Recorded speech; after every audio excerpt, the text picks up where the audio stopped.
Hello and welcome to your astrological vibrations for Wednesday, March 13th. I wrote March 3rd on there. March 13th, 2019 by Gaia Blooming.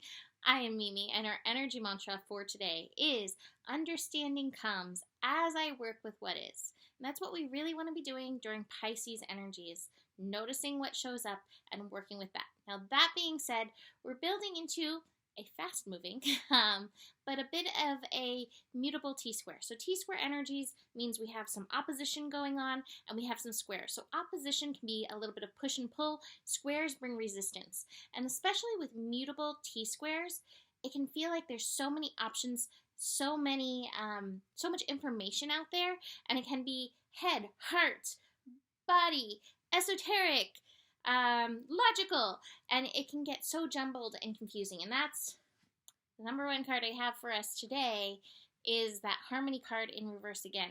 We're trying to get to the place where we're working with both our head and our heart. And as I was saying that, I was imagining, I love the Awkward Yeti, that cartoon. I was imagining brain and heart like out floating in the clouds, and that or in water. That can definitely be Pisces energy, and that can be why some of this harmony is hard to come by in and through this. But let's dig into the astro and see what we can find to help support us through this, besides working with what is. Our first connection of the day is the sun, 22 degrees, master level degree, connecting to Pluto. So yesterday, on Tuesday, we began our revolution, evolution, and we complete it on Wednesday. So first connection is with that Pluto energy. Pluto in Capricorn reminds Pisces, Sun in Pisces, that things are in the midst of change. The transformation is happening. And so often we can get so frustrated with what's going on out there. But the ultimate game is always the inner game. I got two cards today. These are both threes. Ah, ding. Confirmation. Both three cards, which, kind of speak of the Trinity, but it's the celebration and the experiencing card. And we have to remember that in and through all the intensity. The intensity is meant to be experienced. We have to learn these lessons, and ultimately, it does expand us. Now, we have a choice. We can sit in the rain and be like, ah, it's making me wet, or we can dance in the rain. And I think that's part of this Pisces energy. Are you getting wet in this rain and being like, blah? Or are you being like, okay, might as well dance? Are you utilizing what is being given to you? And that's part of the mastery energy. That's part of the transformation energy. And that is our first lesson of the day. The next connection that we have going on is the moon, which is in Gemini, working with Venus. This is nice. Sometimes in order... I love spirit. In order to move through the experience, we do need to connect with other like-minded people to help us dance in the rain. Don't dance alone. So Venus in Aquarius connecting to Moon in Gemini is like reach out, make a connection. It's 14 degrees. That's 5 energy. So that's Mercury energy. Have a conversation. Communicate with somebody who gets it and who can help, if you're not feeling like dancing in the rain, who can help move you back into that space. We have our peeps for a reason. We have our community. We have our soul connections. So connect into that if you can at some point during the day, especially if you're feeling that blah or lack of harmony. Then we start getting into some of the squares. We have the moon squaring Neptune. So moon in Gemini is like, what's this shiny thing? What's this shiny thing? What's this shiny thing? Moon in Gemini is so interesting. Gemini itself is such an interesting sign because Gemini really picks up whatever it's around. So it's always taking in all of the information and processing it. And it can feel overstimulating. And that was part of the energy that I was feeling in the astro today. Again, too much information, overstimulation. The square is with Neptune.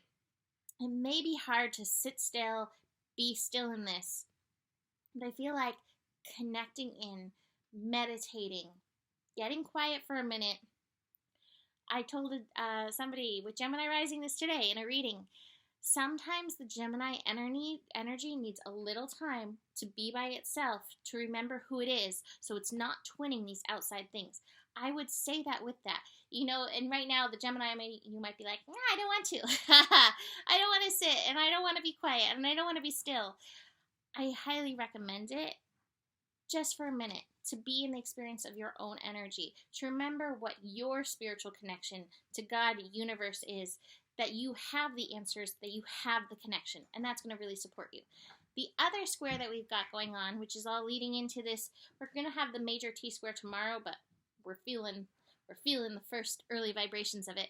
Sun in Pisces, square Jupiter. So Jupiter is in Sagittarius, and Jupiter in Sagittarius is an information gatherer as well. Jupiter in Sagittarius is like, and I have read this book, and I've read this book, and I have read every book in the university, and this is what I know. What we know is that we don't know. And that can bring about a feeling of distrust. I have the past lives card, which is the moon card in reverse, and the trust card in reverse, along with harmony in reverse. My feeling is with this trust card in reverse is that we're not trusting ourselves, that we're looking outside for the information, we're looking outside for the validation, and again, it's too much. What we need to do is be willing to be still and listen. I was looking, this card is traditionally the moon card, and I wanted to look before I did the reading an interpretation of it. I felt like I had to look for interpretation of the moon card, and it was like the moon card reversed is not a bad thing. It just says, move slow and be ready, because there's going to be a time where you're going to be called to take that action. But right now, be willing to go slow, because things that have been hidden are being shown to us. So especially if you're feeling that lack of trust, wait for more information that resonates. You don't have to jump on every single bite of information. Be in the moment, be in the experience, and connect to those energies that can support you through this. So I think that's good for today. You can book a reading with me. Email me, mimiclark@gmail.com. I have all kinds of readings available, including timed readings, which are just very easy, half hour, 45-minute, hour. Come join my Patreon. Somebody was asking me, I have a link where you can donate below if you like what I do and want to support me. I accept. So there's that. I am looking into this class. I'm seeing what I can do, and I'm hoping I can get it out for Aries, so we will see about that. Besides that, you have the power. The better it gets, and there's more than enough love in the world for you. Namaste.